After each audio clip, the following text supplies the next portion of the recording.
Hello guys, this is your Vivek and without any delay, let's get into this video. Fact number 15. మీకు Arnold act చేసిన the terminator movie తెలిసే ఉంటుంది. So almost 1984లో release అయ్యి $1.4 billion collect చేసిందనమాట అప్పట్లోనే box office దగ్గర. But దాని రైట్స్ని James కామరన్ ఎంతకు అమ్మారో తెలుసా? కేవలం $1. ఇట్స్ అన్బిలీవబుల్ రైట్, కేవలం $1 అమ్మేశారనమాట. బట్ ఏంటంటే జేమ్స్ కామరన్ అప్పటికి ఇన్ఫేమస్ ఫిల్మ్ మేకర్ అనమాట, ఇన్ఫేమస్ డైరెక్టర్. కాబట్టి అతనికి ప్రొడ్యూసర్కి నమ్మకం రావడానికి అతని స్క్రిప్ట్ని కేవలం ఒక $1కి ఈ జేమ్స్ కామరన్ మూవీని డైరెక్ట్ చేయడానికి అమ్మేశారనమాట. సో డైరెక్టర్ జేమ్స్ కామరన్ ఇప్పుడు కూడా ఆ మూమెంట్ని రీగ్రెట్ అవుతారు. అండ్ ఒకే మాట అంటారనమాట, ఏమంటారంటే ఇప్పటికి కూడా ఒకవేళ నాకు అప్పుడులో టైం మిషన్ కనుక ఉంటే ఒక మెసేజ్ సెండ్ చేసుకునేవాడిని, డోంట్ సెల్ అని చెప్పేసి అంటారనమాట. But that is truly unbelievable. కేవలం $1. Fact number 14. మీకు బ్లూ వేల్ తెలిసే ఉంటుందన్నమాట. The largest animal on the planet. ఈ ప్లానెట్లోని the largest animal blue whale అనమాట. అది ఆల్మోస్ట్ 150 టన్నుల బరువు ఉంటుంది. అండ్ ఆల్సో 90 అడుగుల పొడవు కూడా పెరుగుతుంది అనమాట పెద్ద బ్లూ వేల్ అనేది.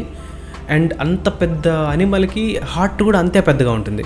దాని హార్ట్ అనేది 1300 పౌండ్లు ఉంటుంది. అండ్ అది కూడా ఒక చిన్న సైజ్ కార్ అంత ఉంటుంది అనమాట.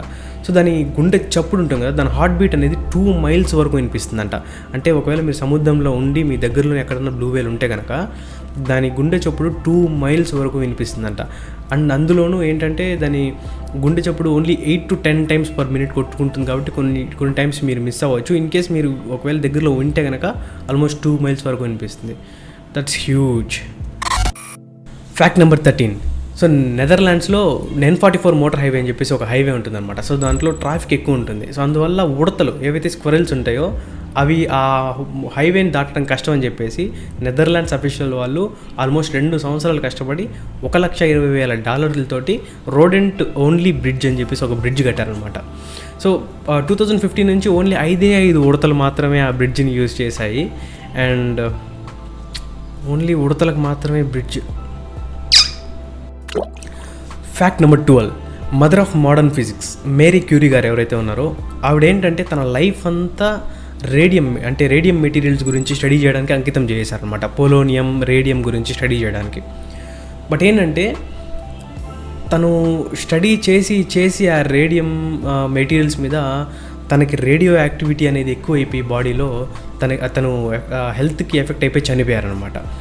తను చనిపోయినా కూడా ఓన్లీ తనకు మాత్రమే కాదనమాట, తను వాడిన బట్టలు, తను వాడిన బుక్స్ అన్నిటికీ ఇప్పటికి కూడా రేడియో యాక్టివ్ అనేది ఇంకా స్టిల్ జరుగుతూనే ఉంది. అండ్ ఇంకొక 1500 సంవత్సరాల పాటు ఆ రేడియో యాక్టివ్ అనేది తగ్గదనమాట. అందుకే వాటన్నిటిని ఒక లెడ్ బాక్స్లో క్లోజ్ చేసి పెట్టారనమాట. 1500 సంవత్సరాల. Fact number 11. The largest pyramid in the world ఎక్కడుందనుకుంటున్నారు? ఈజిప్ట్లో కదా. బట్ ఈజిప్ట్లో కాదనమాట. The greatest pyramid of Cholula అని చెప్పేసి మెక్సికోలో ఉంది. బట్ ఇది అఫీషియల్గా లార్జెస్ట్ పిరమిడ్ కాదనమాట. ఎందుకంటే ఇది వచ్చేసి హాఫ్ వరకు బాగానే ఉంది, బట్ మిగతా హాఫ్ వచ్చేసి ఆల్మోస్ట్ మౌంటైన్స్లో కూరుకుపోయిందనమాట. అందువల్ల ఏంటంటే అది గ్రేటెస్ట్ పిరమిడ్, లార్జెస్ట్ పిరమిడ్ అవ్వలేదు. బట్ ఒకవేళ ఆ మౌంటైన్ కనుక దానికి కప్పేయకుండా ఉంటే కనుక the largest pyramid of Giza ఇప్పటికి ఏదైతే ఉందో దానికంటే 4 times పెద్దదనమాట. ఇది the largest pyramid of Cholula. So ఇది అత్యంత పెద్ద పిరమిడ్ అయి ఉంటుంది, అది కూడా ఈజిప్ట్లో లేనిది. Fact number 10. యుఎస్లోని ఫ్లోరిడాలో ఒకప్పుడు ఒక ట్రస్టెడ్ బ్యాంకర్ ఉండేవాడు అనమాట. ఎక్కడంటే అదే ఫ్లోరిడాలో క్విన్సీలో. సో ఆ క్విన్సీలో చాలా తక్కువ మంది ఉండేవాళ్ళు. బట్ ఏంటంటే ఈ ట్రస్టెడ్ బ్యాంకర్ ఎవరైతే ఉన్నారో వీళ్ళ పరిస్థితిని చూసి, ఇక్కడ ఉండే తక్కువ మందిలో చాలామంది పూర్ పీపుల్ అనమాట, వీళ్ళ పరిస్థితిని చూసి ఆ ట్రస్టెడ్ బ్యాంకర్ ఎవరైతే ఉన్నారో అది ఏం చెప్పారంటే కోకోకోలా షేర్స్ కొనండి, $19 per share ఉంది, ఫ్యూచర్లో అది ఖచ్చితంగా చాలా పెరుగుతుంది, మీరు కొని పెట్టుకోండి అని చెప్పేసి అందరినీ నమ్మించాడు అనమాట. ఆల్మోస్ట్ అందరినీ కన్విన్స్ చేశాడు. నమ్మించాడు అనే దానికంటే కన్విన్స్ చేశాడని కరెక్ట్. కన్విన్స్ చేస్తే ఆల్మోస్ట్ అతని మాటలని చాలామంది వరకు కోకోకోలా షేర్లు కొన్నారు ఉన్న డబ్బులతోటి. అండ్ బూమ్, కోకోకోలా షేర్స్ అమాంతం పెరిగిపోయాయి. అండ్ వెంటనే ఏమైపోయిందంటే ఆల్మోస్ట్ 67 మంది కోకోకోలా మిలియనియర్స్ అయిపోయారనమాట క్విన్సీలో. ఇప్పుడు ఆల్మోస్ట్ 67 people కోకోకోలా మిలియనియర్స్. అసలు ఇల్లు కూడా లేని హోమ్లెస్ పీపుల్ ఇప్పుడు ఆల్మోస్ట్ మిలియనియర్స్ అనమాట ట్రస్టెడ్ బ్యాంకర్ తోటి. సో నాకు కూడా ఎవరైనా చెప్తే బాగుండేలాగా. Fact number 9. మనకి ఆల్మోస్ట్ వర్షం వచ్చే ముందు ఒక మంచి వాసన వస్తుందన్నమాట, ఒక మన్ను వాసన లాంటిది. సో అది ఆల్మోస్ట్ నేనే కాదు ప్రతి ఒక్కరు ఇది ఫీల్ అయ్యి ఉంటారు. అది ఎందుకు వస్తుందో తెలుసా? నేను చెప్తాను వినండి. యాక్చువల్గా ఏంటంటే మనకి ఫార్మర్స్ ఫర్టిలైజర్స్ చల్లుతారనమాట, పొలాలకి పంటలకి ఫర్టిలైజర్స్ చల్లుతారు కదా. ఆ ఫర్టిలైజర్స్ అంతా వెళ్ళి మన్నులో బాగా కలిసిపోతాయి అన్నమాట. సో ఎండకి ఏంటంటే ఇదంతా కలిసి వేపర్ అయిపోయి ఈ వేపర్ అంతా ఓజోన్కి వెళ్తుంది అనమాట. ఓజోన్లో ఒక క్లౌడ్ లాగా ఫామ్ అవుతుంది. సో వర్షమే అది ఆ క్లౌడ్ చల్లబడి మళ్ళీ నీళ్ళు వాన అయ్యి మళ్ళీ పడినప్పుడు మన సెన్సిటివ్ నోసెస్కి ఆ మన్ను వాసన అనేది మళ్ళీ తెలుస్తుంది అనమాట. నాస్టాల్జిక్ కదా, ఎందుకంటే చిన్నప్పుడు ఆ వాసన వచ్చిందంటే వర్షం పడబోతుంది అని చెప్పి చాలా హ్యాపీగా ఫీల్ అయ్యేవాడిని. అండ్ నాకు తెలిసి మీరు కూడా అలానే ఫీల్ అయ్యి ఉంటారు. So truly nostalgic. And well, మీరు ఇంకా ఈ వీడియోని లైక్ చేయకుండా ఉంటే కనుక తప్పకుండా ఒక లైక్ అయితే చేసుకోండి. It really motivates me. Fact number 8. ఇండియాలో మీరు ఒకవేళ ఓలా కానీ ఊబర్ కానీ తీసుకుని ఎక్కడికి వెళ్ళాలి అని చెప్పారంటే, ఒకవేళ డ్రైవర్కి కనుక అది అడ్రస్ తెలియకపోతే అతను ఏం చేస్తారంటే గూగుల్లో చూసుకొని మనల్ని డ్రాప్ చేస్తారనమాట. బట్ ఇన్ కేస్ లండన్లో ఎలాగంటే మీరు ఎక్కడికి వెళ్ళాలో చెప్పారంటే ఆ ట్యాక్సీ డ్రైవర్ ఎటువంటి డివైస్ యూజెస్ లేకుండా మీరు ఎక్కడికి వెళ్ళాలో ఎగ్జాక్ట్ అక్కడ దింపేస్తారనమాట. సో ఇది ఎలాగంటే అతనికి ఎగ్జాక్ట్గా ఆ లొకేషన్ తెలిసి ఉంటుంది. సో ఎందుకు అంటే లండన్లో ట్యాక్సీ డ్రైవర్ లైసెన్స్ కావాలనుకుంటే ఆ driver almost 320 రూట్లు, 25,000 streets, 20,000 land marks తెలిసి ఉండాలన్నమాట. అప్పుడే అతనికి డ్రైవర్స్ లైసెన్స్ ఇస్తారనమాట. సో ఈ కోర్స్ అంతా కంప్లీట్ చేయడానికి అతనికి 4 years టైం పడుతుంది అనమాట. Fact number 7. వర్జీనియాలో క్లీవెండ్ సుల్లివన్ అని చెప్పేసి ఒక పార్క్ రేంజర్ ఉండేవాడు అనమాట. అతనికి ఆల్మోస్ట్ 1942 నుంచి 77 వరకు 7 డిఫరెంట్ అకేషన్స్, అంటే వేరు సార్లు ఉరుము తాకిందనమాట. అతన్ని థండర్స్టార్మ్ ఉరుములు వస్తాయి కదా, అది తాకిందనమాట. 7 సార్లు తాకిందనమాట. బట్ ఇవన్నీ తట్టుకున్నాడు అండ్ తట్టుకొని బతికాడు. అతనికి గిన్నిస్ వరల్డ్ రికార్డ్స్లో కూడా ఒక ఇది వచ్చింది, నిక్ నేమ్ కూడా ఉందన్నమాట, హ్యూమన్ లైట్నింగ్ రాడ్ అని చెప్పేసి. అతను ఇవన్నీ తట్టుకొని 71 సంవత్సరాలు బతికాడనమాట. గ్రేట్. Fact number 6. ఒకవేళ ఇండియాలో మనకి ట్రాఫిక్ జామ్ అయింది అనుకోండి, అర్జెంటుగా వెళ్ళాలి ఒక చోటికి, ట్రాఫిక్ జామ్ అయిపోయింది, మనం ఏం చేస్తాం?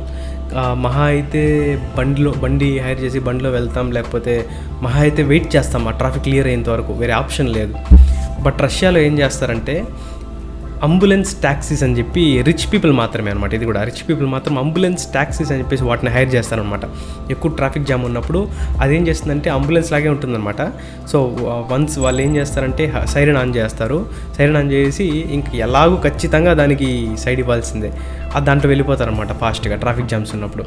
అండ్ అందులోనూ ఆశ్చర్యకరమైన విషయం ఏంటంటే ఇది అక్కడ ఇల్లీగల్ కూడా కాదనమాట. ఆల్మోస్ట్ అవర్కి $200 ఖర్చు అవుతుంది అంబులెన్స్ ట్యాక్సీస్ని హైర్ చేయాలంటే. Fact number 5. మీకు కార్ రేసెస్ గురించి తెలిసే ఉంటుందన్నమాట. ఈ కార్ రేసెస్ అంటే ఏంటంటే అఫ్కోర్స్ బట్ మనకు చూడడానికి బాగానే ఉంటాయి, బట్ ఎవరైతే డ్రైవర్ ఉంటారో అతనికి చాలా కష్టం అనమాట. ఎందుకంటే కార్ స్పీడ్గా వెళ్తున్నప్పుడు సో ఇంజిన్ హీట్కి అండ్ ఆల్సో ఆ ఫోర్స్కి డ్రైవర్ సీట్ ఏదైతే ఉంటుందో ఆల్మోస్ట్ 170 degrees వరకు రీచ్ అవుతుంది అనమాట టెంపరేచర్. అంత టెంపరేచర్ రీచ్ అయినప్పుడు ఏమవుతుందంటే ఆల్మోస్ట్ అతనికి ఉంటుంది, వెంటిలేషన్ ఉంటుంది, ఎయిర్ బ్లో ఉంటుంది, అంత ఉన్నా కూడా ఆల్మోస్ట్ 5 to 10 pounds వరకు డ్రైవర్ స్వెట్ అంటే చెమట రూపంలో లూజ్ అయిపోతాడనమాట. అంత చెమట అంత లూజ్ అయిపోవడంతో స్లో రిఫ్లెక్సెస్, అంటే మనం ఏం చేస్తున్నామో మనకే తెలియకుండా ఉన్నట్టు, కొంచెం అన్కాన్షియస్ అయినట్టు అలా అయిపోతుంది అనమాట డ్రైవర్స్కి. So one of the dangerous sports in the world వచ్చేసి కార్ రేసింగ్లో కూడా అనమాట. Fact number 4. మనము నెటికిలించుతాం తెలుసా, అంటే సో ఇలాగేంటంటే మనకు నెటికిలించడం అంటే చాలా ఇష్టం అనమాట. సో మనమే కాదు చాలామంది అలా ఇంచుతూ ఉంటారనమాట. బట్ ఏంటంటే అలా నెటికించినప్పుడు ఆ సౌండ్ టక్కన సౌండ్ ఏదైతే ఉంటుందో అది ఎట్లా వస్తుందంటే, ఎందుకు వస్తుందంటే మనకి ఎముకకి మధ్యలో గ్యాప్ ఉంటుందన్నమాట. సో ఆ గ్యాప్లో ఆక్సిజన్, నైట్రోజన్ అనేటివి, కార్బన్ డైఆక్సైడ్ అనేటివి ట్రాప్ అయిపోయి ఉంటాయి. మనం అలా విరచడం వల్ల ఏమవుతుందంటే ఆ బబుల్ ఏదైతే ఉంటుందో అది ఎస్కేప్ అవుతుంది. సో అందువల్ల మనకు ఆ సౌండ్ వస్తుంది అనమాట.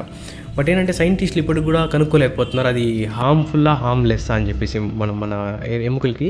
బట్ చాలామంది వరకు దాన్ని హార్మ్లెస్ అంటే, కొంతమంది సైంటిస్టులు మాత్రం దానివల్ల ఎక్కువ విరుస్తూ ఉంటే కనుక ఆస్టియోఆర్థరైటిస్ అని చెప్పేసి ఒక వ్యాధి వస్తుంది అని చెప్పేసి అయితే అంటారు. And still it hasn't been proved. Fact number 3. న్యూజిలాండ్కి ఆస్ట్రేలియాకి రైవల్రీ అనేది నడుస్తుంది ఎప్పటి నుంచో. అంటే మనకి ఇండియాకి పాకిస్తాన్కి ఎలా అయితే రైవల్రీ ఉందో అలాగే ఆస్ట్రేలియాకి న్యూజిలాండ్కి ఎప్పటి నుంచో నడుస్తుంది అనమాట.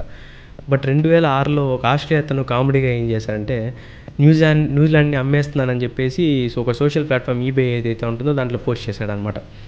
$0.01తో బిడ్డింగ్ స్టార్ట్ అయితే $3,000 వరకు అప్పట్లోనే వెళ్ళింది. సో ఇంత బిడ్డింగ్ వెళ్ళేసరికి ఈబే అఫీషియల్స్ ఎవరైతే ఉంటారో వాళ్ళు వెంటనే పోస్ట్ని టేక్ డౌన్ చేశారు. అండ్ ఈవెందో వాళ్ళు ప్రాంక్ అయినా కూడా అప్పటి న్యూజిలాండ్స్ ఫారిన్ మినిస్టర్ ఎవరైతే ఉంటారో దాన్ని నాన్ సెన్సియల్ స్టూపిడిటీ అని కూడా అన్నారనమాట. సో అప్పట్లో సెన్సేషనల్ న్యూస్ అనమాట. Fact number 2. సో మీకు ఒలింపిక్ సింబల్ తెలిసే ఉంటుంది. 5 రింగ్స్ ఉంటాయి అన్నమాట దాంట్లో. సో ఇది ఎలా తయారు చేస్తారంటే అంటే వేరు కలర్స్ ఉంటాయి. 5 రింగ్స్కి వేరు కలర్స్ ఉంటాయి. అండ్ దీన్ని ఎలా తయారు చేస్తారంటే అంటే ప్రపంచంలో ఉన్న ఏ కంట్రీ ఎత్తుకున్నా కూడా ఈ కలర్ తోటి దీంట్లో ఉన్న ఒక్క కలర్ అన్న దాంతో మ్యాచ్ అవుతుంది అనమాట ఆ ఫ్లాగ్లో.